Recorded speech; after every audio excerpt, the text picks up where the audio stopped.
What is up, guys? It is your girl Angelise, and welcome back to me and my husband's channel. Today is going to be a little different. Today is a story that I filmed over and over and over and over again, and then decided never to post. Something more serious, something a little touchy and emotional for me, and I know they can relate to a lot of other people. So today's video is going to be the story of my mom passing away. So make sure to subscribe if you haven't already, like this video, and let's jump right in. So for as long as I can remember, I want to say about 8 years old is as what I can remember to drinking actually being a problem in the house. So my dad, when he joined the military, I was 7 years old, just turned 7. And once you're in the military, you can't do weed, you can't do coke, you can't do any of your normal drugs. And the next best thing was alcohol.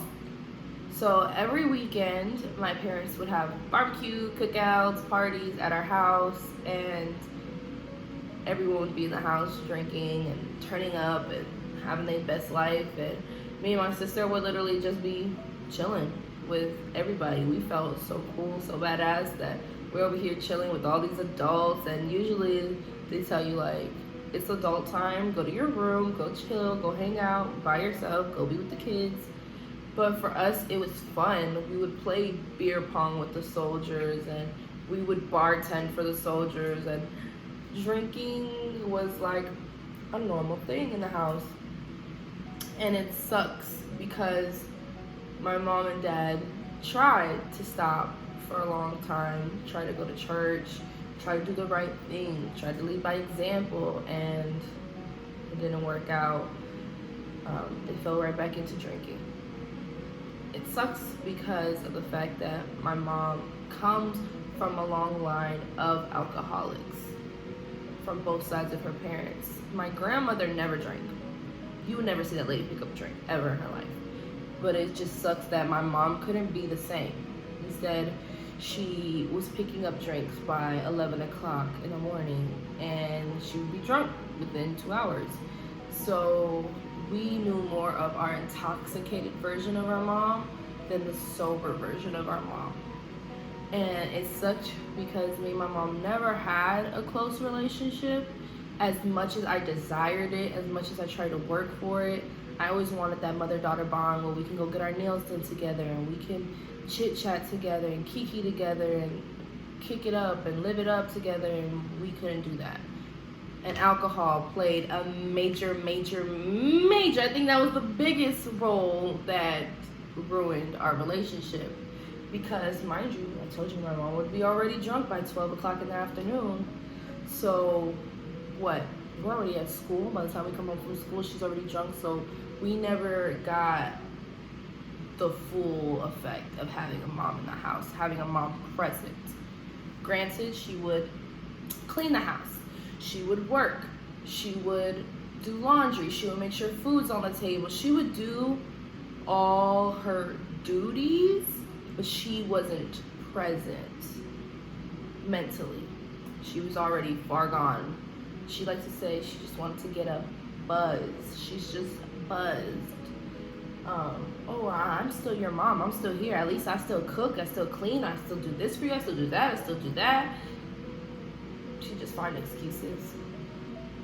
So with the partying every weekend in the house, things escalated and escalated and escalated to the fact that now both of my parents are drunk, both of my parents are arguing. Mind you, me and my sister are a year and 3 months apart. So I'm 8, my sister's about to be 7, and it was just all over the place. And we would always try to come together as sisters, and literally would just be crying, hearing our parents argue when they were drunk. And we'd always hear the word divorce. We're gonna get a divorce. We're gonna get a divorce tomorrow. We're gonna get a divorce tomorrow. And the next thing you know, tomorrow they're kissing and hugging and nothing happened. But me and my sister would vividly remember being scared and traumatized with all of that stuff. Came to a point that my dad was so drunk that him and my mom were arguing, and this is when he was still in the military, that he grabbed a handful of knives and tried to stab himself in the stomach with it. My mom was just screaming the whole time. My sister's trying to stop my dad. I'm trying to stop my mom. My mom ended up fracturing her finger because she was trying to tear shit off of our car and try to do extra. And that's when it clicked from my dad that, okay, I can't be drinking like this. Like, it brings out the worst. And I feel like what messed up my mom even worse is my mom ended up having a gastric bypass. And for those who don't know what that is, it's basically a band that goes around your stomach so you can lose weight and so you can have a smaller appetite and a smaller stomach. So with my mom having that, she would get drunk even faster. She would crave drinks even more, and it didn't help. It just helped her lose the weight she desired, but it helped pick up her addiction more. And I remember growing up and watching Intervention a lot. Intervention was my show, and I remember always thinking like, I need to put my mom on the show. I need to put my mom on the show. But it would be considered disrespectful if you brought that up, if you said that there was a problem. So with my mom, her being drunk and not being there present as a mom, as somebody that's supposed to show me what it is to be a woman, my dad can only show me so much. She's supposed to show me what it's like to be a wife, to be a mother, what to do, what not to do, give you advice. And her being drunk added to her judgment, so you couldn't run to her to talk to her. She was very judgmental, and she was very defensive about anything you tell her. And with that being the case, there would be a lot of times where my mom would sit there, and I don't want to make this video about bashing my mom. I just want to tell the story because even through everything that I've been through with my mom, with my dad, I've always loved and respected them as my parents. And that's the one thing that I think I carried the most from my mom, is the fact that her heart was so big. So for me, my family and my parents mean the world to me, despite the things that I would hear, the things that I've been through, the stuff that I saw. Like, those were still my parents, and I loved my parents, and I still respected my parents. But when my mom would get drunk, she would get to the point where she would think everything you're saying is an attack, and you're just after her character, and you're just after her. And if her and my dad started arguing, it'd be, oh, Andrelis, you caused this, or Anelli, you caused this. And it was like they could have issues within each other, and my mom was quick to flip on, it must be the kids are the ones doing this, and like we're trying to sabotage their marriage.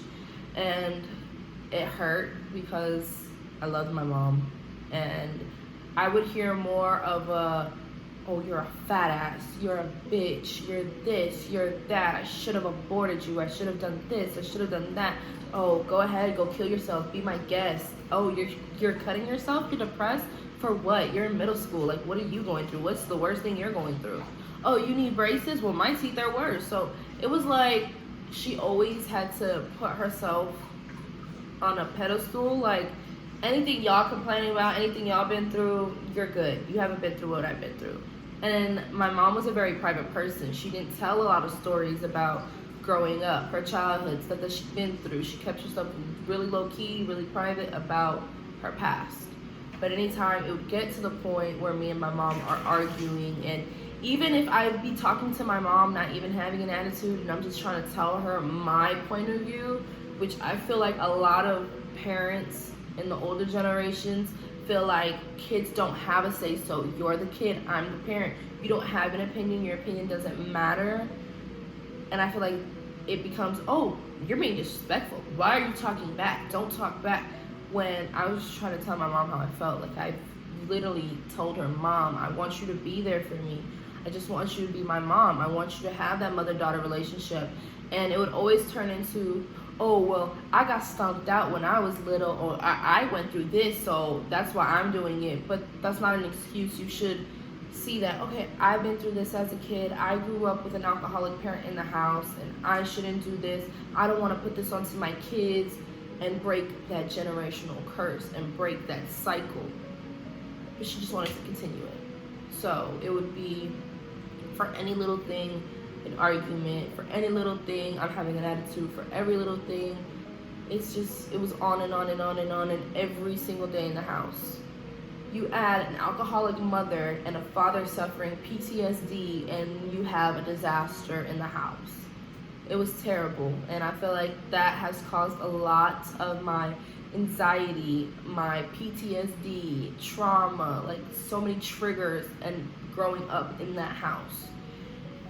So it sucked because at a point I couldn't do it no more with my mom. I couldn't live in the house no more. I wanted to commit suicide. I was cutting myself. I was depressed. I felt like I couldn't live in that house with her because everything was an attack. I could vividly remember smelling the beer coming off my mom's mouth as she would talk to me. And I hated that. My bad, guys. I ran out of storage, so let me continue with the story. So I got to a point where I couldn't stay in the house no more because everything was an argument, everything was disrespectful, everything was an attitude. The world was out to get her. At the same time, my mom was, I feel like, battling with her own mental illness after she is bipolar, after everything that she's been through, after the stuff she was going through in her marriage. It's like, I can see why my mom was just always on the defensive line, but it still wasn't an excuse to put your kids through what you were going through. So when I was 16, I moved out, and I moved in with my grandparents in Florida. My parents were in Georgia at the time, and my dad was already out of the military for a couple of years. So I feel like that helped drastically in our relationship because of the fact that we weren't in each other's faces all the time, and we only had the phone, and sometimes she would still come at me on the phone, but it wasn't as much, and it wasn't an everyday thing, and it got better. It got so much better.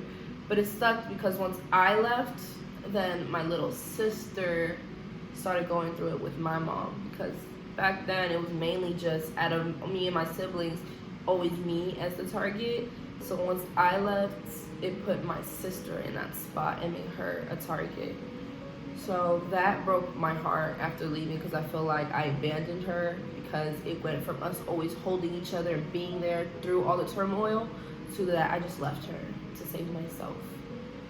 And eventually graduation, senior year came, and for me growing up and going through all the stuff with my mom, it was like, oh my God, yeah, I could finally show her that I am somebody, I am worth it, I am going to make you proud, and I'm gonna be somebody. I'm not gonna be the gum under your shoe, and I'm gonna be better than you, and I'm gonna do better than you, and I'm gonna prove you wrong. So I went to take my senior portraits, and she messaged me saying how proud she was of me. She was so happy, and she was posting it all over Facebook how I'm a senior, and I'm gonna make it, and I'm gonna prove my family wrong, and I'm gonna be somebody. And I was like, okay, I'm doing it. I'm finally making my mom proud. And she came that December 2018 and visited us for Christmas, and I'm happy she did, because that ended up being my last Christmas with my mom. And we watched, what movie was it? Bird Box. Bird Box? Was that the movie called? Bird Box? I think that's what it was called. We watched that movie together with Sandra Bullock, and we watched that movie all together for the first time in the living room, and spent time together, and she wasn't too drunk. She didn't act a fool. Me and her didn't argue. And then she left. And like the first week of January, they left back to Georgia. Her, my dad, and my sister. And she was fine. She was living it up. She was happy. She didn't seem like she was deteriorating. She didn't seem sick. And all of a sudden, my dad noticed that she's looking yellow and she needed to go to the doctor. And my mom was the type that, I don't know what's up with older generations, and especially if you're a person of color, Spanish, black, mixed, a lot of times they have that stigma that they're scared to go to the doctor, so they don't go to the doctor for a random checkup or for any issues. It's only like if it's a really, really, really desired need that they'll go to the doctor. And my dad told her, you need to go to the doctor. And my mom being anemic, that messed up with her too, because she ended up needing blood transfusions. And the doctor told her, like, you can't even have a drip of alcohol. Like, you're done for. Your intestines are giving out and you're getting sick and you should not be drinking no more. And for my mom, when they tell her don't drink, to her it just means slow down. Like, you can still have a drink here or there or more. It's like she just kept adding on and adding on and adding on. Like, yeah, he said not to drink. Probably not as much, but I can still drink. And that messed her up. Because also with her issue going to the doctor is, oh, I don't drink. No, I never drink. Me? Drink? Like the regular questions. Do you drink? No, I don't drink. She used to lie through her teeth that she didn't drink. And they caught on and they told her, like, you can't have any more alcohol. Your body's giving up. This isn't for you. It's time to give it up. And my mom went home and started drinking and kept drinking and kept drinking and kept drinking. My mom was as yellow as a Simpson, and I'm not even kidding. My mom was so yellow, and her eyes were yellow, and she was weak and skinny, and she was already skinny from her gastric bypass. So at this point, she's a skeleton, and still drinking. Girl could barely get up to move, but she made sure she got up to go get that beer in the fridge. And she just kept drinking, and eventually they had to take her to the hospital again because that was it. And the last time I ever spoke to my mom was on Valentine's Day of 2019. And I had called her because I just felt like, okay, my mom's in the hospital. I need to call her. I felt like something strongly telling me, you need to call her. You need to call her. And I called my mom, and she was like, yeah, I'm doing worse. And I just started crying, and my mom was telling me, don't cry. Don't cry. You're okay. You're going to be okay. Don't cry. I love you so much. And that was the last time I heard my mom's voice and I heard her talk to me. And I remember a couple of days later, I was getting ready for work on a Saturday because, of course, I was a senior in high school, but I worked all the time on the weekends. So on Saturday, I was getting ready, and we got the phone call that my mom was getting put into life support. She was going to get incubated because her body was just giving out and she needed to be incubated. And I remember feeling like I was in a movie, and like the whole room was spinning, and Joe was there at the time. He was living with us. He was my boyfriend at the time. But I remember just telling him, like, I can't lose my mom. I can't lose my mom. Like, before we can even get to the point in our lives where we get a relationship, like, no, I need to build that relationship with my mom. I need to get there in that point in my life where, okay, we made it, we got to that point. And I could hear my grandma just wailing. This is her firstborn, her oldest daughter, the one she has the closest relationship to, and she's dying before her. And she was just screaming in Spanish, like, God, take me, don't take my daughter, kill me right now, don't take my daughter. And it broke my heart. And right then and there, they got a flight out to go to Georgia. And me and Joe and my brother and my uncles, we went in the truck and we drove. And when I got there to the hospital at night and I seen my mom, she didn't even look like my mom. She was already skinny. This girl was skeleton. She was yellow. She didn't know anything because she was so out of it.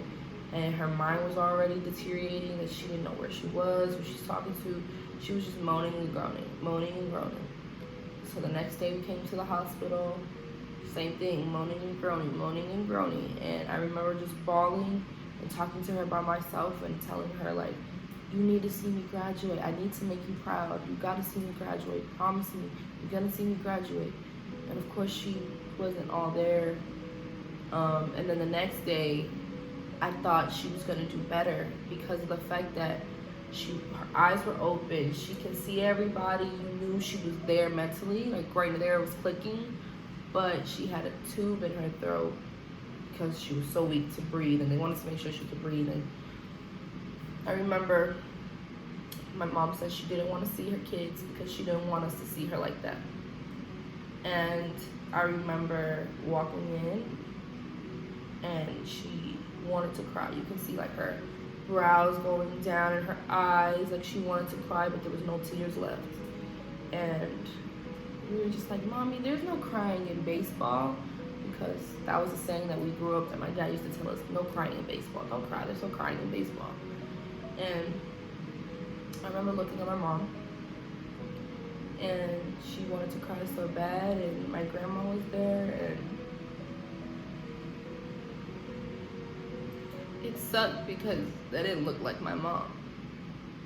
I've always known my mom to be super strong, and she can face anything, and she would literally just put her pride aside and just keep pushing, and be okay, and just put on that tough face. And to see her, like, she can't do anything, and doctors couldn't do anything because of the fact that she already was so low. They're like, well, we can do this, and this will probably help, but oh, she's anemic, so she'll lose too much blood, and she can die like that. Or we could do this, oh, but she has pneumonia, her lungs are already filling up with water, and we can't do that. Oh, can we do this? We can't do that because this is already messed up. And I remember my dad calling me, my sister, and my brother, and asking us, like, what do you want to do if she goes? Do you want to resuscitate her, or do you want her to just go? And at that point, I've seen my mom struggle with mental illness and being miserable in her life and being insecure in herself. And I'm like, the more we just keep bringing her back and she's going to be in that vegetative state, like, I just want her to go peacefully. And so we all decided, like, just to let her go peacefully. And next day, well, that night, I remember my aunt told me, like, okay, you're gonna stay the night in the hospital. And I was like, I hate hospitals. I don't want to stay in the hospital. I want to go home and go to sleep. And thank God they convinced me to stay, and I stayed, and that ended up being my last night to spend the night with my mom. I just remember hearing all the machines and my dad talking to my mom and trying to go to sleep and seeing my mom like that. I went home, took a shower, changed, and then we came back to the hospital. And they were gonna, like, okay, we're gonna take your mom off the oxygen and she'll naturally go by herself. They loaded her up with morphine, and my sister and my cousin went downstairs to go to the gift shop, and I was chilling by the vending machine with Joe. And I just remember my other cousin coming out the door, and I felt like I was in the movie Selena when they found out she's gone, and she just dropped to the floor and started wailing, and I already knew she was gone. And I remember my sister coming up and my sister's face and finding out, and you could hear my grandparents in the other room just wailing, and it sucked. It sucked so bad because I was literally 3 months from graduation. She didn't get to be there, and she didn't get to see me do it. And we always thought my dad would go first, not my mom. My dad's been through war. My dad's had bullets shot at him, IUDs planted on him, and so many different things. And the fact that nothing ever happened to my dad. Thank God I have one of my parents still here, but it's like, that was a shock that my mom was gone that fast. Especially when I was just with her and she was perfectly fine. And it sucked because Thanksgiving, that November prior, I was talking to Joe and I was just telling him, like, it's crazy. I haven't lost a family member in so long. Like, it scares me to know who's gonna be next that's close to me. And I remember saying like, oh, I'll go crazy if my dad or my grandma went. I used to never say like I'll go crazy if my mom died, because me and her were close, so I felt like it wouldn't be much to miss. And it hurts so bad, and it hurts every day that I don't get to call my mom, and I don't get to tell her, mommy, I graduated, or I moved into my apartment, I got married. I can't call her when I find out I'm having kids and telling her like, you're gonna be a grandma again. Like, I can't tell her so many things that I wanted to tell her and make her proud and put a smile on her face, or get to build that relationship that I always craved from her. And it sucks and it hurts every day. And the thing that irritates me the most is I was like, okay, this is gonna be the thing that finally gets my family straight and back on their feet, and like, okay, we need to put the drinks down, we need to worry about our mental health, we need to worry about our family, and instead they just got worse. And it sucks because nobody listens, nobody learned. You think that that would be a prime example. Like, if my mom's gonna go for anything, it's to show her family that they needed to do better. And that's what ended up killing my mom. Something that we always said she was gonna end up dying from. People killed her. And I miss my mom every single day. And I remember being at my graduation, the only thing I could think of was my mom. And the only thing I could say in my head is, mommy, I did it. I'm here, I did it. I'm graduating on time. I stopped going to school. I remember I literally asked them, I can't be at school, because I would be at school and the last memory of seeing her in that hospital bed would just pop up. Or I would smell hospital. Like, I would be in school and just randomly get a whiff of being in the hospital, and it'd be so random, and her face would just pop up, and I'm like, I can't be in school. Like, I can't. I was so traumatized I couldn't even be in school. And so I was out of school doing homework from home for a while, and they were like, yeah, you need to come back to school. So I finally came back to school, and I graduated, and it sucked. And I remember just wailing, especially because my aunt had gave me a card for graduation, like saying like, oh, she would be so proud of you. And I know she would have, but it just sucks that I couldn't share that experience with her. And I felt the need to come on here and tell the story because alcoholism is no joke. Alcohol is no joke. It can do so much damage to your liver, to your kidneys, to your body. It's so bad for you. And it's like, okay, drinking every once in a while, okay, cool. Drinking at special events, okay, cool. But like, just to be like, oh, to just even start my day or just to even relax, I need a shot, I need a drink, it's ridiculous. And it's a disease. It's a big disease. It's an actual disease. Addiction is a disease.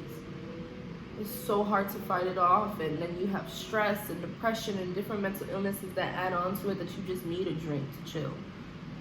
But it just sucks that so many people, so many older generations too, don't want to go to therapy because, oh, you're weak if you need a therapist, or that's a joke, therapy's a joke.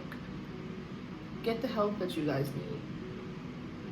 And I mean that. Especially for my younger generations. I just turned 21. Everyone's like, yeah, you can drink. I don't want to. I'll drink every once in a while. Every once in a blue moon. It's Christmas time. I just had our Spanish coquito. Like, every once in a while, okay, cool, but I cannot just sit there and chug a bottle, and I cannot just sit there and drink a beer, and I can't. It's not me, and it will never be me, and I'm not gonna bring that to my kids. And my kids will not go through what I went through. I'll be damn sure of that. I just wanted to share the story and hopefully get some of you guys to put the drinks down, or just realize that your actions affect other people. And if it's my time to go, damn it, it's my time to go. But no. Think of all those people you're gonna leave behind that cared about you, that loved you. Get the help you guys need. Talk to somebody. And I just wanted to let you guys know that you guys are loved. And you guys can be anything you want. And you guys can achieve great things. if you just don't let addiction or any other type of disease get in the way, and just work to fight on it, and get somebody. If you need somebody that needs to hold you accountable, they'll be like, oh, you got invited to a party? No, we're gonna go get a coffee. We're gonna go to an arcade. We're gonna go have fun sober. Like, you can have fun sober, and so many people don't realize that you don't need to be drunk to have fun. Be high on life. You're alive. You're blessed to see another day. That should be enough. I love all of you guys so much, and thank you guys so much for tagging along in this video as I pour my heart out and just share a little insight on what it was like growing up with me. And until next time, make sure you guys like, subscribe, leave any comments, any words of advice, or any video ideas. And it's been great, guys. Love ya. See you next time.